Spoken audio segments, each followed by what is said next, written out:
জুলাই অভ্যুত্থানের বিভীষিকাময় দিন ছিল ২০২৪ সালের ৪ আগস্ট। এদিন পুলিশ ও আওয়ামী লীগ নেতাকর্মীদের সঙ্গে আন্দোলনকারীদের সংঘর্ষে নিহত হন শতাধিক মানুষ।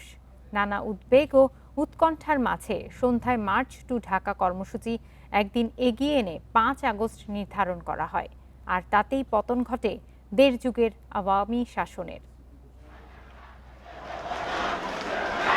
৪ আগস্ট ২০২৪ কোটা আন্দোলন থেকে সরকার পতন আন্দোলনে এদিন গোটা দেশ কার্যত রূপ নেয় এক রণক্ষেত্রে। আওয়ামী লীগের দলীয় ক্যাডার ও সরকারি বাহিনীর বিরুদ্ধে মুখোমুখি অবস্থানে দাঁড়ায় ছাত্র জনতা।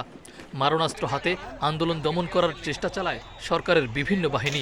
একদিনে নিহত হন শতাধিক মানুষ। ৪ আগস্ট সকাল থেকেই রাজধানীতে ছিল চরম উত্তেজনা। বেলা বাড়তেই শুরু হয় সংঘর্ষ। অগ্নিগর্ভে রূপ নেয় রাজধানীর যাত্রাবাড়ি, মোহাম্মদপুর, শাহবাগ, পল্টন, গুলিস্তান, ঢাকা বিশ্ববিদ্যালয়, ধানমন্ডি, মিরপুর সহ বিভিন্ন এলাকা। আন্দোলনের মাত্রা ছড়িয়ে পড়ে জেলা শহরগুলোতে। সরকার পরিস্থিতি সামাল দিতে সন্ধ্যার আগেই সারা দেশে অনির্দিষ্টকালের জন্য কারফিউ ঘোষণা করে। একই সঙ্গে ঘোষণা করা হয় ৩ দিনের সাধারণ ছুটি।